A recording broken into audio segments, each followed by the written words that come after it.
Warga di Kecamatan Mestong, Kabupaten Muaro Jambi terpaksa membeli air galon untuk bisa mencukupi kebutuhan air bersih.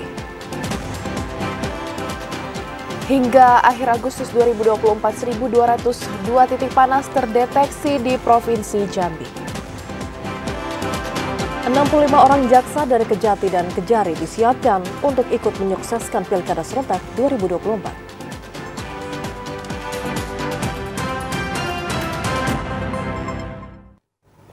Selamat sore pemirsa, hari ini Rabu 21 Agustus 2024. Jambi hari ini hadir kembali menyapa Anda dengan beragam informasi aktual dari Provinsi Jambi. Selain 3 berita utama tadi, tim redaksi kami juga telah menyiapkan sejumlah informasi penting dan menarik lainnya untuk Anda. Bersama saya Rahmadani Putri. Dan saya Vidya Francisca, inilah Jambi hari ini selengkapnya.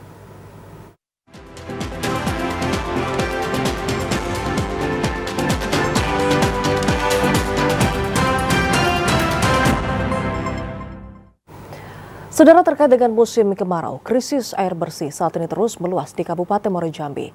Dan untuk bisa mendapatkan air, warga terpaksa membeli air seharga Rp5.000 per galonnya. Bencana kekeringan di Kecamatan Mestong, Kabupaten Muaro Jambi saat ini terus meluas. Krisis air bersih juga dialami warga Desa Sebapo yang telah berlangsung sejak 3 bulan terakhir. Sumur yang selama ini menjadi sumber air bagi warga telah mengering. Untuk mendapatkan air, warga terpaksa membeli air bersih seharga Rp5.000 per 1 galon. Salah seorang warga Sani mengatakan, untuk satu hari keluarganya membutuhkan 4 galon air yang berukuran 19 liter. Di tengah bencana kekeringan, warga berharap adanya bantuan air bersih dari pemerintah maupun instansi lainnya. Air minum di galon. Berapa 1 galon, Pak? 5.000. Kalau kebutuhan kita sehari berapa galon, Pak? Ikan 4 galonan lah. 4 galon, Pak, ya? Kalau bisa dibuatin sumur kan, sumur pam kan, untuk warga Seroja, RT 03. Saat ini sebagian sumur warga di Desa Sebapo telah terisi air karena 2 hari belakangan ini wilayah setempat telah diguyur hujan. Namun air tersebut belum dapat dimanfaatkan karena masih keruh. Azam Afnan, TVRI Jambi, melaporkan. Saudara, walaupun menjadi salah satu daerah rawan kebakaran di tanah air, pemerintah Provinsi Jambi mengklaim Karhutla tahun 2024 dalam kondisi yang terkendali. Dan informasi tersebut akan disampaikan langsung oleh kontributor TVRI Jambi, Randy Arta. Selamat sore, Randy. Halo, selamat sore, Randy.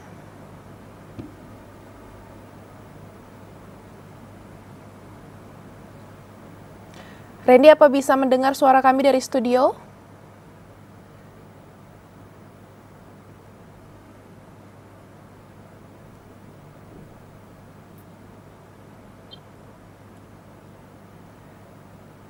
Halo, Randy.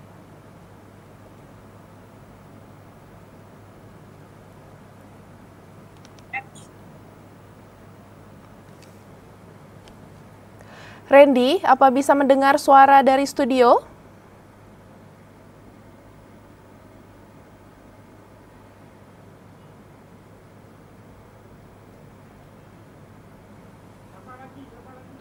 Selamat sore, Randy. Selamat sore, Putri. Iya, Randy bisa mendengar suara kami dari studio? Siap. Ya, Randy, apa saja penilaian pemerintah terkait kejadian Karhutla yang semakin meluas hingga bulan Agustus ini?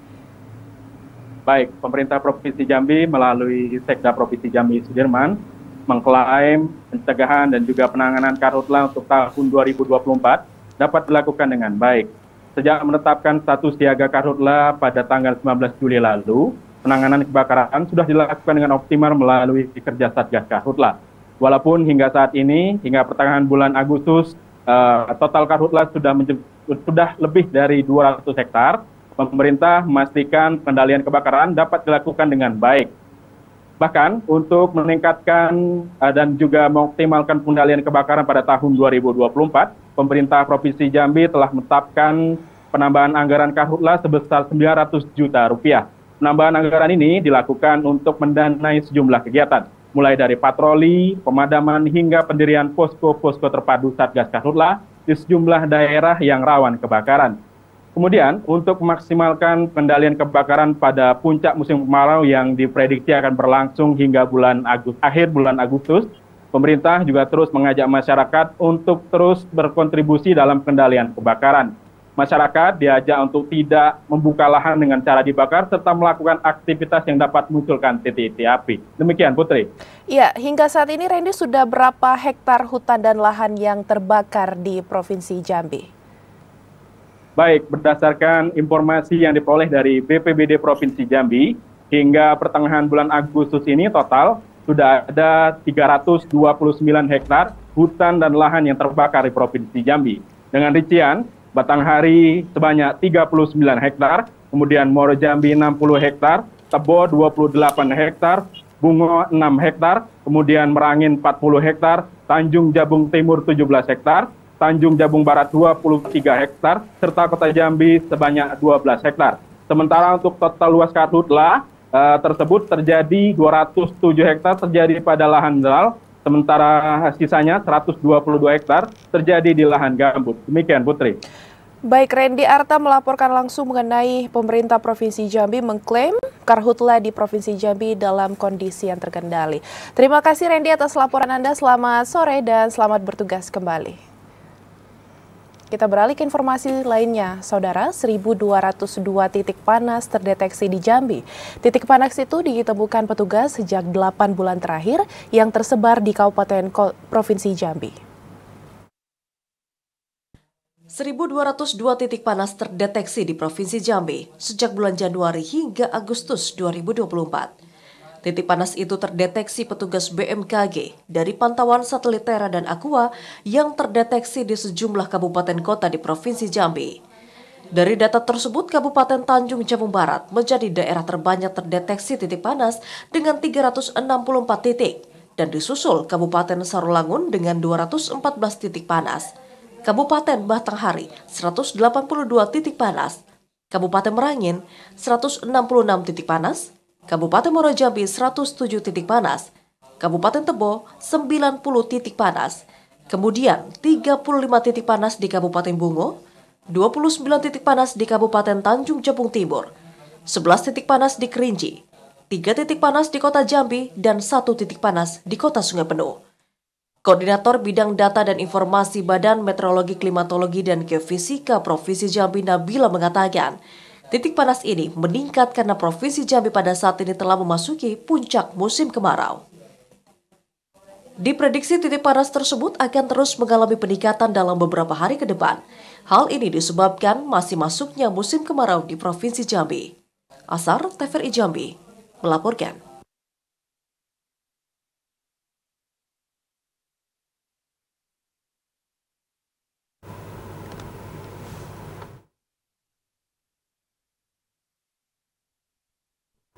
Saudara, Kapolda Jambi memeriksa kesiapan para personel untuk mengamankan Pilkada serentak 2024. Informasi selengkapnya akan kami hadirkan sesaat lagi, tetaplah di Jambi hari ini.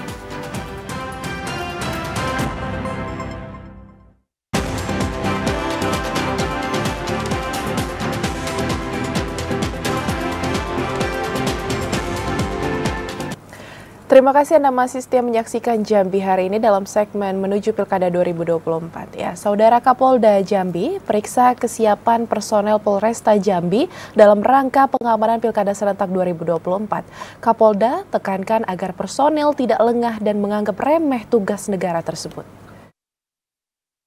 635 personel Polresta Jambi mengikuti apel pengecekan Sarpras pengamanan Pilkada 2024 di lapangan hijau Polresta Jambi.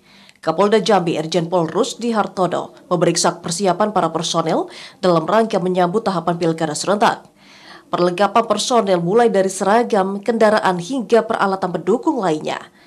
Pemeriksaan ini dilakukan agar personel yang ditugaskan siap mengamankan tahapan Pilkada 2024. Kapolda Jambi Irjen Pol Rusdi Hartono meminta personel untuk patuh dalam aturan dan fungsi pengamanan Pilkada serta tidak meremehkan tugas negara. Sejauh ini, situasi dan kondisi Kota Jambi jelang pemilu terpantau aman dan kondusif.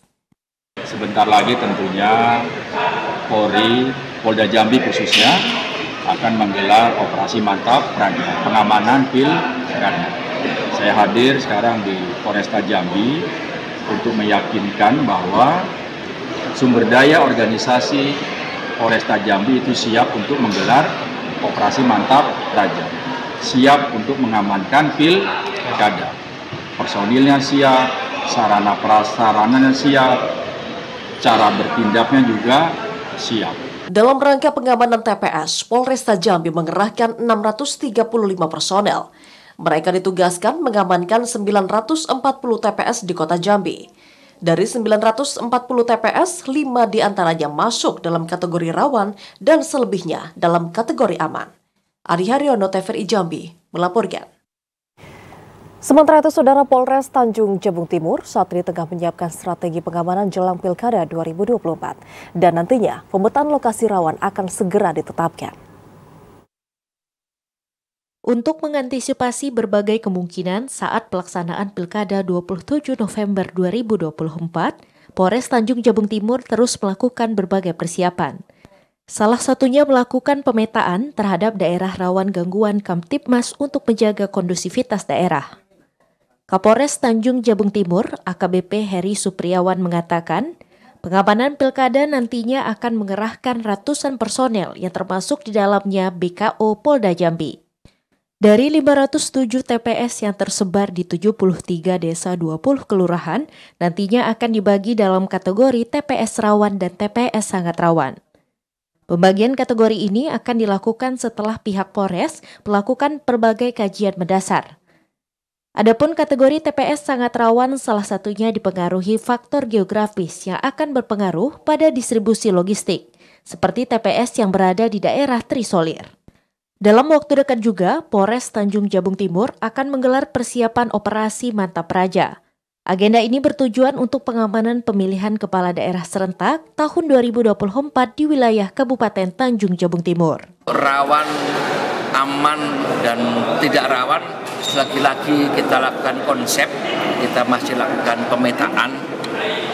Pada saat pengamanan nanti kita tidak hanya melibatkan personel Polres, namun kita meminta BKO dari Polda sehingga kita upayakan sebanyak mungkin personel yang kita teruskan ke TPS-TPS. Semakin dekatnya pelaksanaan Pilkada 2024, Kapolres terus mengimbau semua pihak bersama menjaga dan mempertahankan situasi Kamtibmas tetap aman dan kondusif baik jelang hari pencoblosan, proses perhitungan, rekapitulasi hingga penetapan calon terpilih. Klifa Fatria, TVRI Jambi melaporkan. Sementara itu, Saudara, 65 jaksa dari Kejati dan Kejari Jambi disiapkan selama penyelenggaraan pemilihan kepala daerah tahun 2024. Nantinya, para jaksa itu akan memantau langsung indikasi pelanggaran selama proses pilkada serentak di Provinsi Jambi. Kejaksaan Tinggi Jambi menyiapkan 65 jaksa untuk memantau langsung seluruh proses penyelenggaraan pemilihan umum kepala daerah di Provinsi Jambi tahun 2024.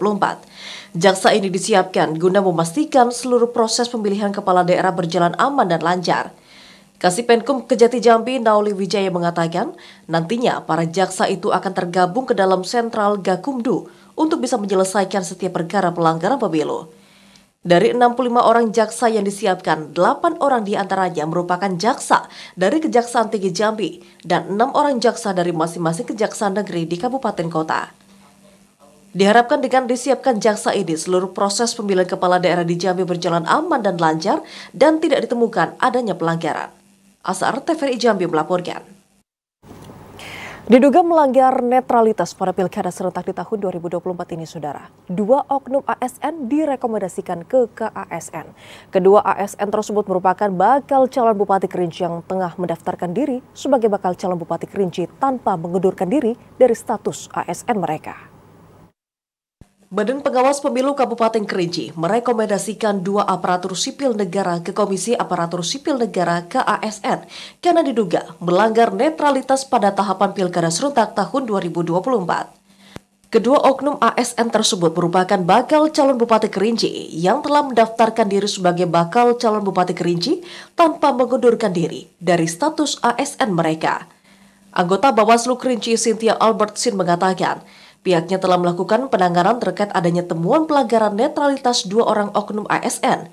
Pihaknya juga telah mengajukan rekomendasi ke KASN untuk menindaklanjuti temuan tersebut. Ya, baik untuk netralitas ASN dari Bawaslu Kabupaten Kerinci sendiri sudah mengeluarkan himbauan untuk seluruh jajaran ASN di Kabupaten Kerinci untuk menjaga netralitas ASN. Dan terkait dengan netralitas ASN dari Bawaslu Kabupaten Kerinci sudah meneruskan 2 dugaan pelanggaran kepada komisi ASN sendiri selama tahapan pemilihan kepala daerah nantinya. Cynthia menyampaikan Bawaslu tidak mempunyai kewenangan untuk memberikan sanksi kepada ASN yang terlibat politik praktis. Namun, pihak KASN akan memutuskan melalui surat kajian yang telah dilampirkan oleh Bawaslu Kabupaten Kerinci. Ilwan, TVRI Jambi, melaporkan. Saudara, Bawaslu Kabupaten Kerinci merekomendasikan 2 orang ASN ke Komisi Aparatur Sipil Negara karena diduga melanggar netralitas pada tahapan Pilkada serentak tahun 2024. Kedua ASN tersebut mendaftarkan diri sebagai bakal calon bupati tanpa mengundurkan diri dari jabatan mereka sebagai ASN. Untuk mengetahui informasinya, kami telah terhubung dengan kontributor TVRI Jambi Ilwan Pasroni langsung dari Kabupaten Kerinci. Selamat sore Ilwan. Ya, selamat sore Putri. Ya, Ilwan, bagaimana rekomendasi Bawaslu terhadap 2 orang ASN yang diduga tidak netral pada tahapan pilkada? Baik, terima kasih Putri dan juga pemirsa TVRI Jambi. Dari Kabupaten Kerinci dapat saya laporkan, Badan Pengawas Pemilu Kabupaten Kerinci merekomendasikan 2 orang oknum aparatur sipil negara ke Komisi Aparatur Sipil Negara karena diduga melanggar netralitas ASN pada tahapan Pilkada serentak tahun 2024. Kedua oknum ASN tersebut yang juga kandidat bakal calon Bupati Kerinci tersebut telah mendaftarkan diri sebagai bakal calon bupati tanpa mengundurkan diri dari status mereka sebagai seorang ASN. Berdasarkan keterangan dari anggota Bawaslu Kabupaten Kerinci bahwa setelah mendapatkan adanya temuan pelanggaran netralitas ASN, pihak Bawaslu Kerinci langsung melakukan investigasi dan kajian yang hasilnya kedua ASN tersebut menurut Bawaslu sudah memenuhi unsur pelanggaran pemilu terhadap netralitas seorang ASN.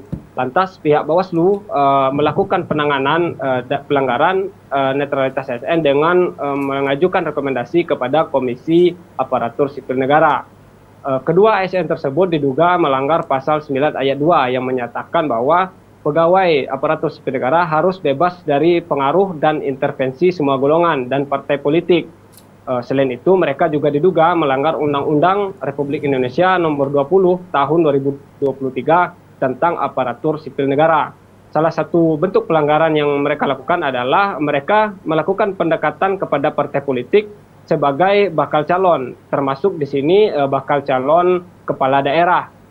Dengan rekomendasi yang telah diajukan ke Komisi Aparatur Sipil Negara, diharapkan tindakan tegas yang akan diambil untuk memastikan bahwa ASN tetap menjaga netralitas mereka dan tidak terlibat dalam politik praktis sesuai dengan peraturan yang berlaku. Penanganan kasus ini juga menunjukkan bahwa komitmen Bawaslu dalam menjaga integritas dan netralitas aparatur sipil negara dalam proses maupun tahapan pemilihan Pilkada serentak tahun 2024, Putri. Ya, sejauh ini Ilwan, apakah sudah ada perkembangan terkait dari rekomendasi Bawaslu Kerinci sendiri? Nah, untuk perkembangan rekomendasi Bawaslu tersebut, memang Bawaslu masih menunggu pernyataan ataupun pengumuman resmi dari Komisi Aparatur Sipil Negara. Karena dalam penindakan pelanggaran terhadap netralitas ASN ini, Bawaslu tidak memiliki wewenang untuk memberikan sanksi kepada ASN dan karena untuk pemberian sanksi ini memang wewenang penuh berada di tangan Komisi Aparatur Sipil Negara dan sanksi yang akan diberikan nantinya ini bisa berupa teguran maupun separah-parahnya adalah sanksi pemecatan, Putri. Ya, saat ini Ilwan, seperti apa pengawasan yang dilakukan Bawaslu terhadap netralitas ASN di Kabupaten Kerinci? Bawaslu masih terus melakukan pengawasan pada tahapan Pilkada serentak tahun 2024, terutama terhadap netralitas ASN. Ada beberapa cara yang dilakukan Bawaslu melakukan pengawasan, yaitu dengan melakukan pemantauan melalui media sosial maupun laporan dari masyarakat yang disertai dengan bukti dan dapat dipertanggungjawabkan. kemudian akan ditindaklanjuti oleh pihak Bawaslu, Putri. Baik, Ilwan melaporkan mengenai 2 ASN maju Cakada belum mengundurkan diri. Terima kasih Ilwan atas laporan Anda, selamat sore dan selamat bertugas. Saudara Wagub Jambi mendampingi Menteri Sosial Tri Risma hari ini mengunjungi warga SAD. Informasi selengkapnya saudara kami hadirkan di segmen editorial usai jeda sesaat lagi.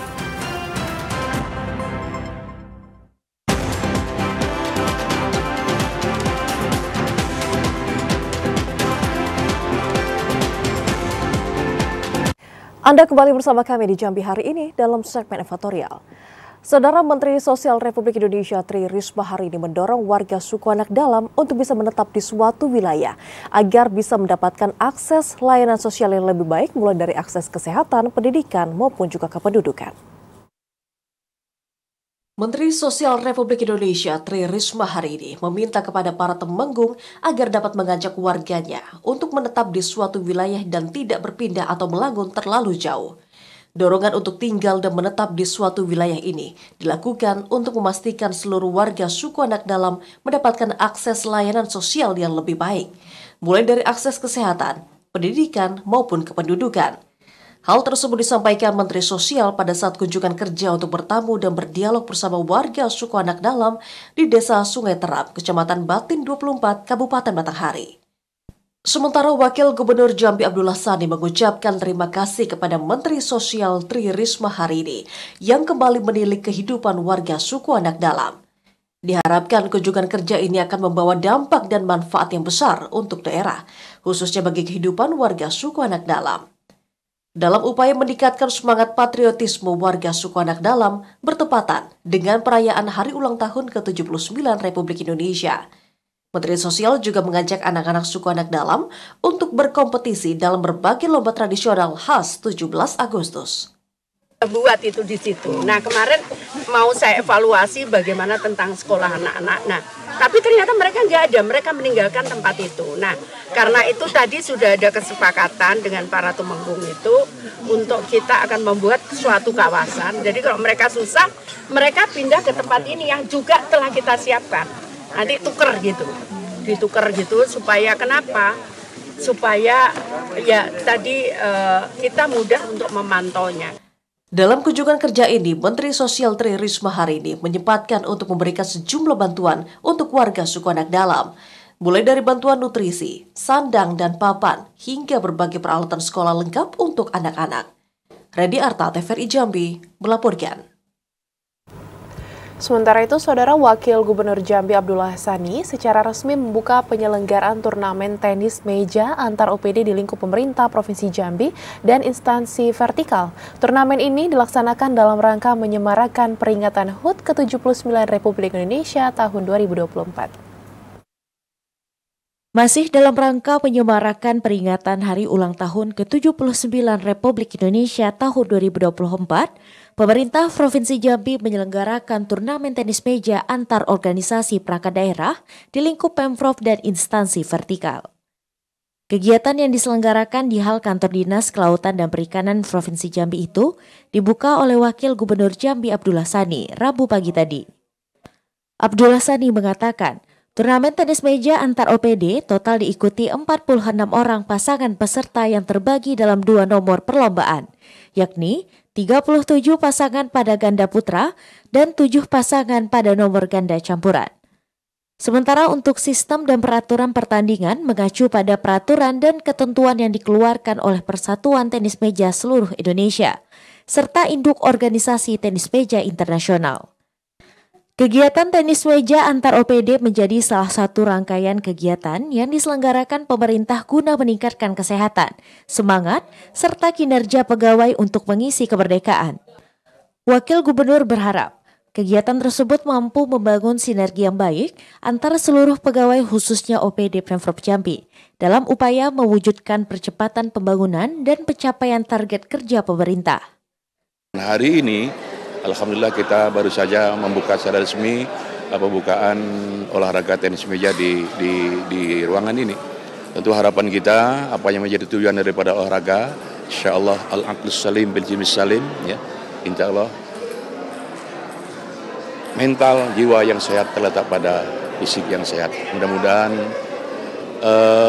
tenis ini tentunya bagi pencintanya, bagi peserta dan semuanya pencintanya akan benar-benar membuat pertama silaturahmi kebersamaan dengan kita semua dengan PNS, kedua adalah sisi kesehatan, tapi tidak kalah pentingnya ada dalam olahraga itu ada sisi yang harus kita pahami, sisi sportivitas, disiplin dan seterusnya. Dan kalau itu terkait bersama tergabung, insya Allah akan ada semacam peningkatan kebersamaan dan juga peningkatan kinerja di aparat pemerintah di Jambi ini. Turnamen tenis meja dalam rangka memperingati HUT ke-79 kemerdekaan Republik Indonesia tahun 2024 diselenggarakan selama 3 hari terhitung dari tanggal 21 hingga 23 Agustus 2024. Randy Arta, Rahmat Yazir, TVRI Jambi melaporkan. Kita ke sorotan lainnya, Saudara. 18 desa dan 1 kelurahan mengikuti MTQ ke-29 tingkat Kecamatan Pemayung, Kabupaten Batanghari.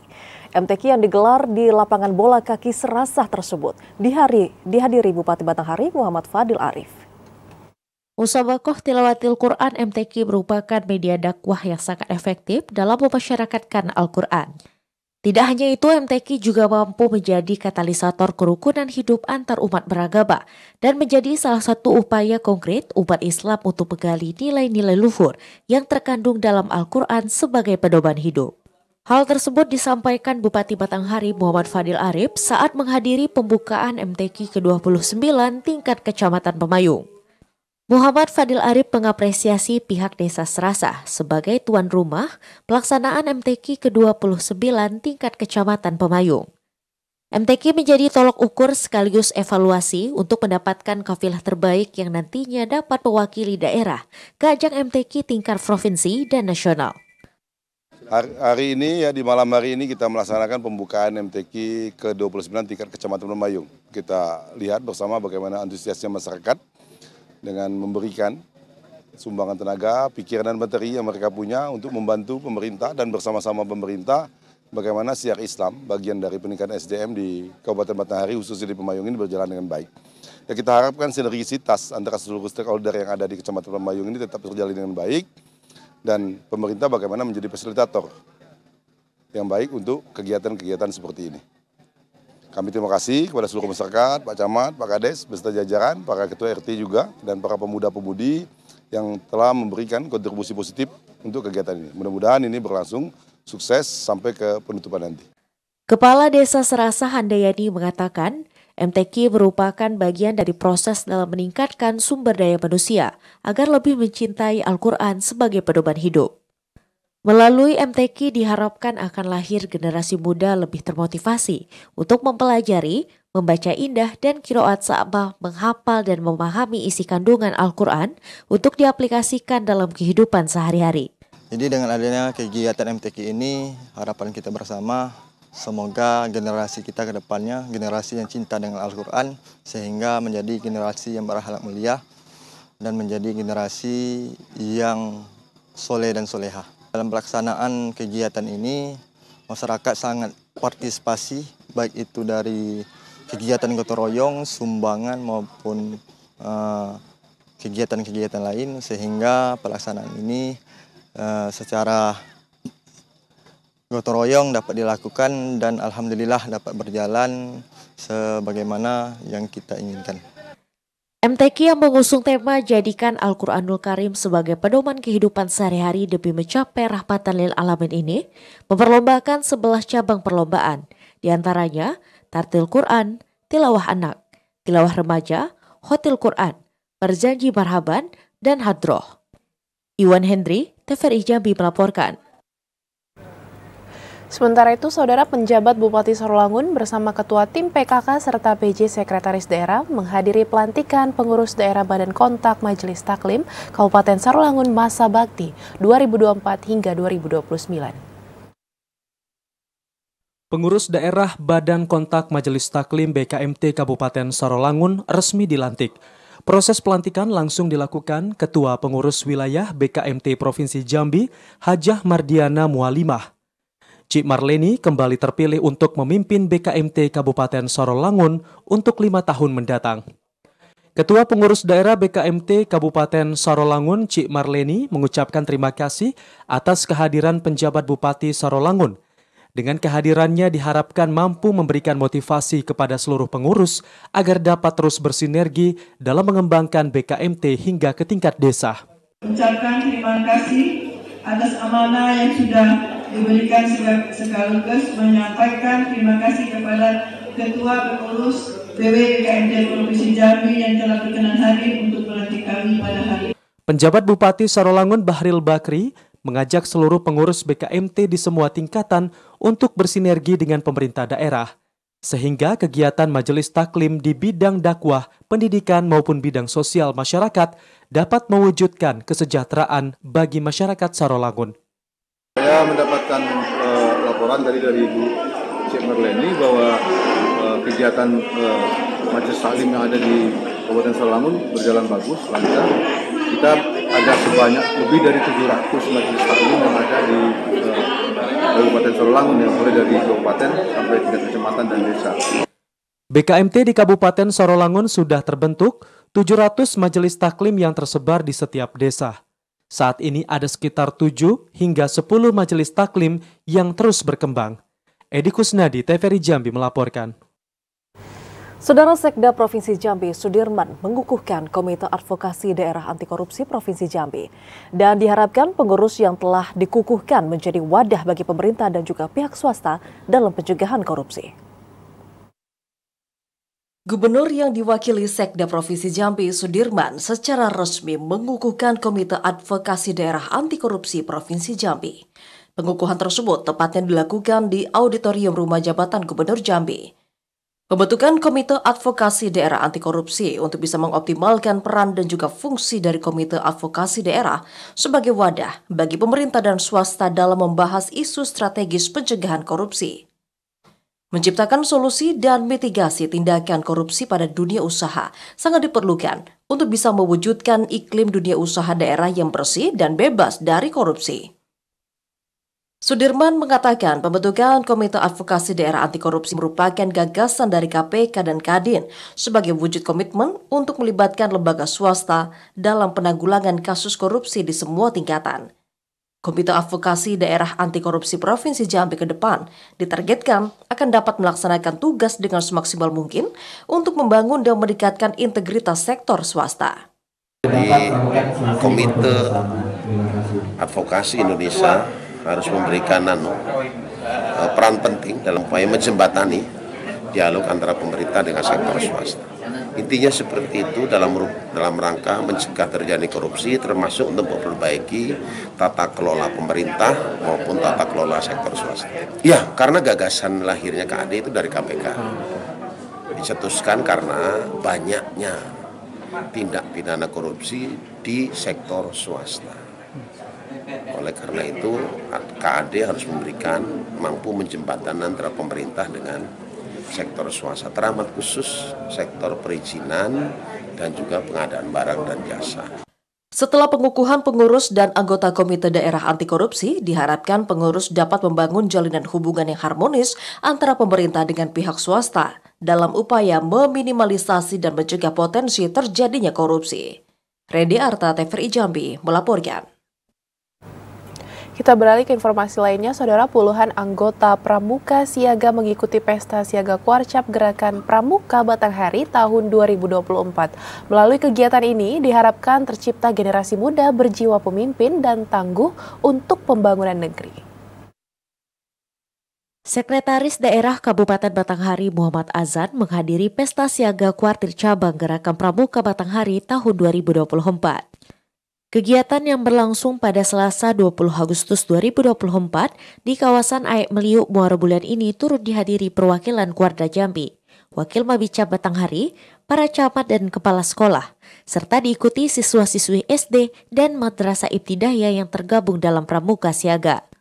Pada kesempatan ini, Uliati Azan selaku Wakil Mabicab Pramuka Batanghari mengatakan, kegiatan Pesta Siaga merupakan agenda tahunan yang digelar Gerakan Pramuka yang diharapkan mampu menciptakan insan pramuka yang mandiri dalam kehidupan sosial. Sebagaimana kita ketahui bersama bahwa kepramukaan merupakan proses pendidikan yang praktis di luar sistem pendidikan sekolah dan keluarga. Selain itu, kegiatannya banyak dilakukan di alam terbuka dalam bentuk yang menarik dengan menerapkan prinsip dasar dan metode kepermukaan untuk membentuk kepribadian dan watak berakhlak mulia. Sementara itu, Muhammad Azan pada kesempatan ini mengatakan bahwa kegiatan pesta pramuka yang digelar ini tampak sangat antusias diikuti oleh anggota siaga dan juga masyarakat. Antusias masyarakat, antusias peserta dalam rangka siaga ini amat gembira. Mudah-mudahan ini mencerminkan bahwa Batanghari betul-betul tangguh ke depan, dan tentu ini suatu harapan yang untuk ke depan kita pertahankan. Semoga giat-giat apapun, bukan ke permukaan saja, pun yang seremonial lain, yang ada lingkup koordinasi dengan pemerintah daerah, tentu pemerintah daerah akan support giat-giat di masa depan.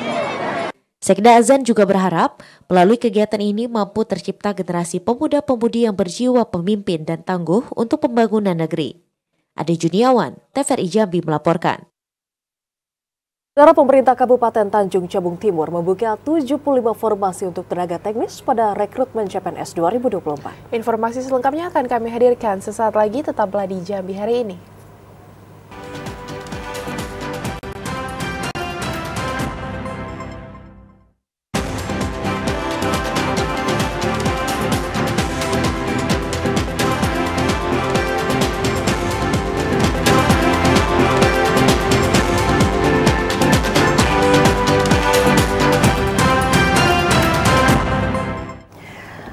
Anda masih bersama kami di Jambi hari ini.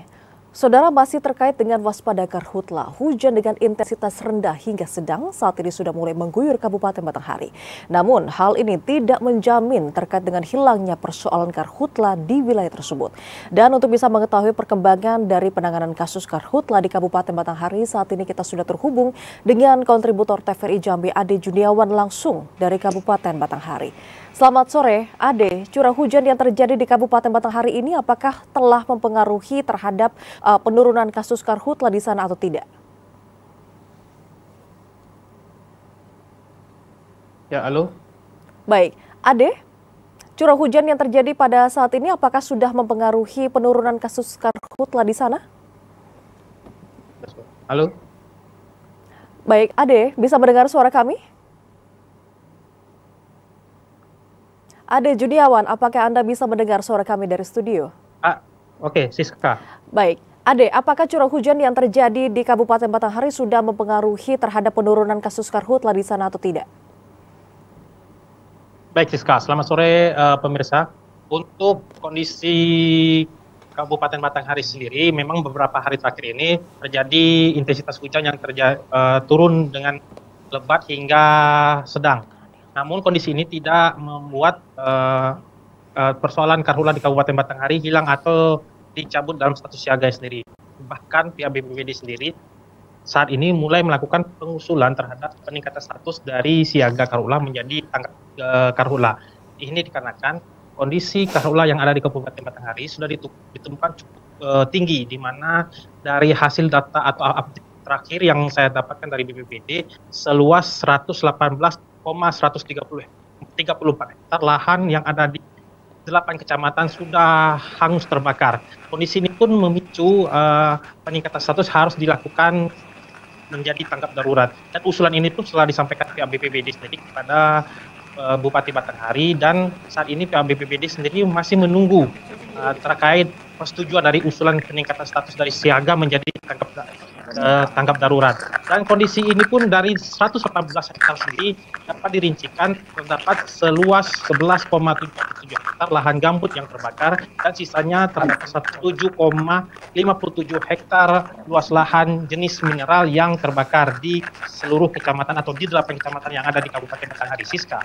Baik, Ade, sejauh ini apa yang menjadi kendala dari pihak Satgas selama penanggulangan karhutla di sana? Berkaitan dengan kendala sendiri, pihak Satgas Karhutla dalam melakukan proses pemadaman, yakni adanya akses untuk menuju ke lokasi kebakaran hutan dan lahan yang ditemukan di beberapa titik yang ada di 8 kecamatan, di mana akses menuju ke lokasi kebakaran sendiri sulit ditempuh, sehingga pihak BPBD pun harus melakukan upaya-upaya untuk melakukan pemadaman agar api cepat diminimalisir, tidak meluas, sehingga pihak BPBD dibantu pihak damkar maupun Manggalakhni dan pihak kepolisian setempat berupaya melakukan mempersiapkan pompa-pompa atau mesin penyedot air untuk dapat mengaliri air sehingga dapat melakukan pemadaman di wilayah-wilayah atau akses yang sulit dijangkau apabila di mana ditemukan kebakaran hutan di lahan di titik-titik tertentu. Siska. Baik, terima kasih kontributor TVRI Jambi Ade Juniawan yang melaporkan langsung dari Kabupaten Batanghari. Selamat sore dan selamat bertugas kembali Ade. Dan saudara, kita ke informasi lainnya. Rekrutmen CPNS di tahun 2024 kali ini di Kabupaten Tanjung Jabung Timur akan membuka sebanyak 75 formasi untuk tenaga teknis. Sedangkan untuk pegawai pemerintah dengan perjanjian kerja atau P3K masih dalam usulan. Pemerintah Kabupaten Tanjung Jabung Timur membuka peluang bagi putra-putri terbaik daerah untuk bergabung sebagai aparatur sipil negara. 75 formasi yang dibuka tersebut juga hanya diperuntukkan untuk CPNS. Seluruh formasi CPNS yang dibuka hanya untuk formasi tenaga teknis. Sedangkan untuk pegawai pemerintah dengan perjanjian kerja atau P3K masih dalam usulan. Analis SDM BKPSDM Kabupaten Tanjung Jabung Timur, Ahmad Arif mengatakan, pendaftaran untuk CPNS mulai dibuka sejak tanggal 20 Agustus sampai dengan 6 September 2024 melalui tautan resmi sscsn.bkn.go.id. Kemudian tahap pengumuman daftar peserta, waktu dan tempat SKD CPNS dari tanggal 9 hingga 15 Oktober 2024.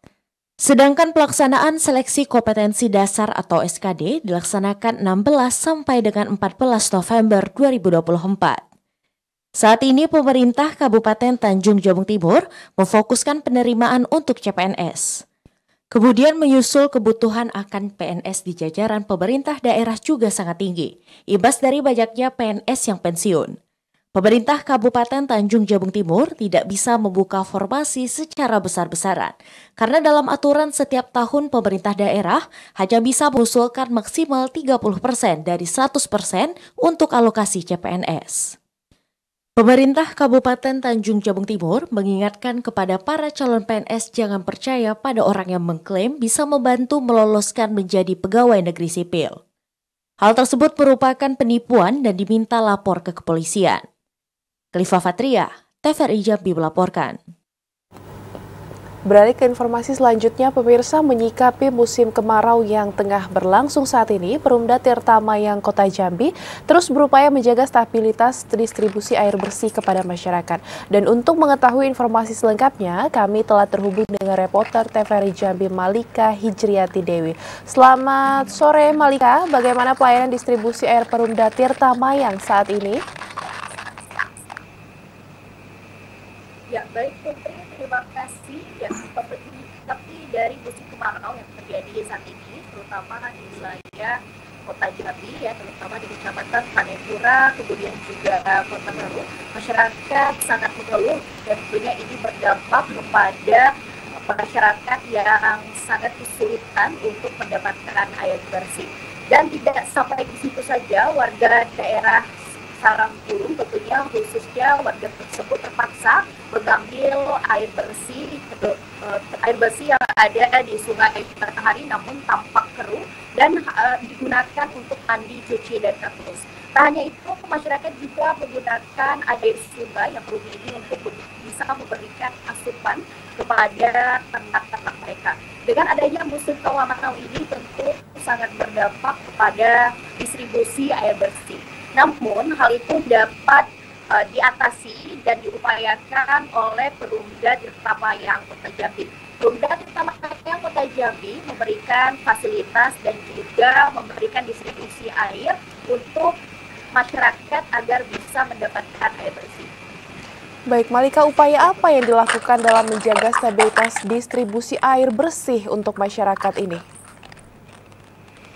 Baik, pelayanan distribusi yang diberikan oleh Perumda Tirtamayang Kota Jambi yaitu menyalurkan air bersih kepada masyarakat yang membutuhkan, kemudian juga nanti akan disalurkan kepada alokasi kepada BPBD dan memberikan distribusi air bersih ini kepada beberapa pihak yang nantinya juga akan disalurkan melalui mobil tangki atas arahan dari pemerintah desa. Dan tentunya juga masyarakat diimbau untuk lebih bijak dalam menggunakan air bersih, mempergunakannya sebagai sarana dan prasarana sebetulnya saja, karena saat ini belum bisa diprediksi sampai kapan musim kemarau yang terjadi khususnya di Kota Jambi ini dapat berakhir. Terima kasih. Ya, Malika, apakah Perumda Tirta Mayang Jambi juga melakukan pelayanan bagi masyarakat umum yang kesulitan mendapatkan air bersih saat musim kemarau ini?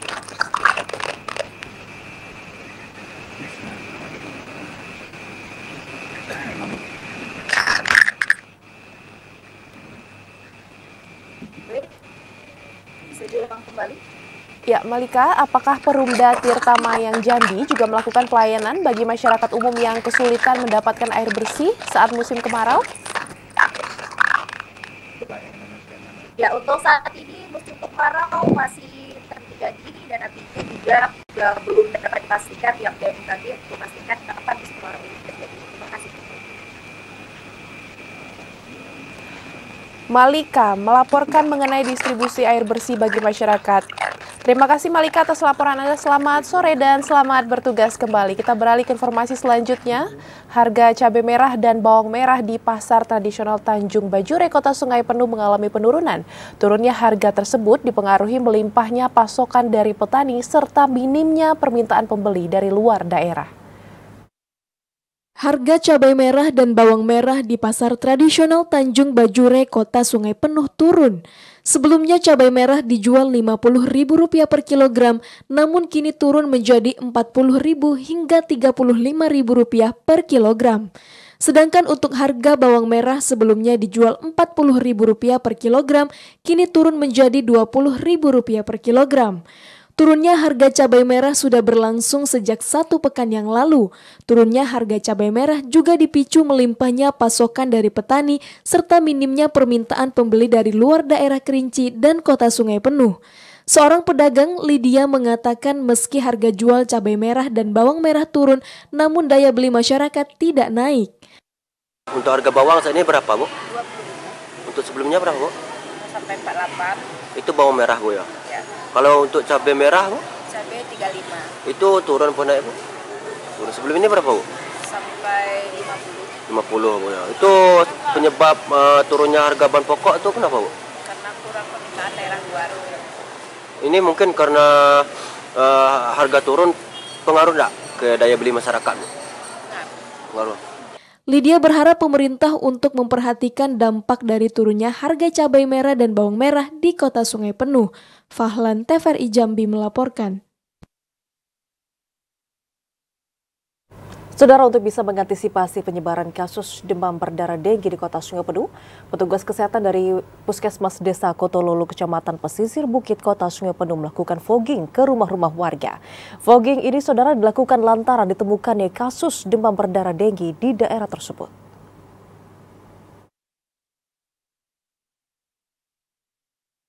Petugas kesehatan dari Puskesmas Desa Kotololo, Kecamatan Pesisir Bukit, Kota Sungai Penuh melakukan pengasapan atau fogging di daerah temuan kasus demam berdarah dengue, yakni di Desa Koto Rendah, Kota Sungai Penuh. Hal ini dilakukan untuk bisa membasmi jentik nyamuk membawa virus demam berdarah, serta untuk bisa mengantisipasi timbulnya kasus baru. Saluran air menjadi sasaran begitu pula di sudut rumah warga tidak luput dari pengasapan. Kepala Tata Usaha Puskesmas Kotololo, Kecamatan Pesisir Bukit, Andri Saputra mengatakan, selama bulan Agustus 2024 ini, sudah terdapat 3 orang warga desa Koto Rendah terjangkit demam berdarah, bahkan 1 diantaranya masih menjalani perawatan intensif di rumah sakit. 3 kasus yang dikonfirmasi oleh rumah sakit, di mana ketiga-tiganya hasilnya positif lapor dengan hasil tes dari rapid test.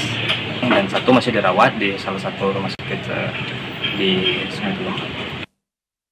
Andri Saputra juga mengimbau kepada warga untuk selalu menjaga kebersihan maupun lingkungan serta membersihkan tempat penampungan air dan rutin untuk bisa memeriksakan diri jika merasa adanya gangguan pada kesehatan. Fahlan, TVRI Jambi melaporkan. Pemirsa, informasi tadi sekaligus mengakhiri Jambi hari ini. Terima kasih atas perhatian dan kebersamaan Anda, dan saya Rahmadani Putri. Dan saya Fida Francisca pamit undur diri. Wassalamualaikum warahmatullahi wabarakatuh dan sampai jumpa.